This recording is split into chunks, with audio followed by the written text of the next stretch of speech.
Welcome to my blog. দেখুন কিভাবে সিলার pasting করা হয়।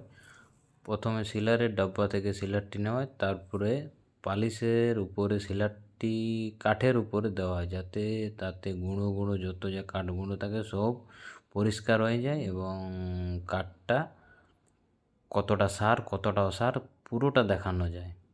দেখুন কীভাবে সিলার পেস্টিং করা হচ্ছে।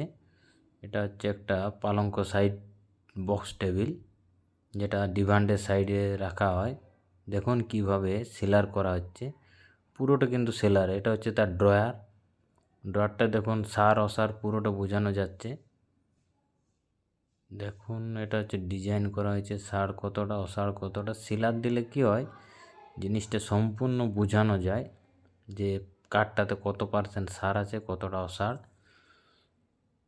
সিলারটাতে আপনার যে কাঠের যেগুলো গুঁড়ি থাকে সেগুলো সম্পূর্ণভাবে উঠে যায়। তার জন্য আমরা প্রথমে সিলার ব্যবহার করি।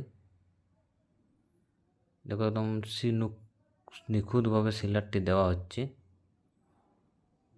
তাতে কি হয়, গালা আপনার পরে পেস্টিং করা হয়, তার আগে সিলার দেওয়া হচ্ছে। দেখুন কি সুন্দর কাঠটি দেখাচ্ছে পুরোটা সিলার দেওয়ার জন্য।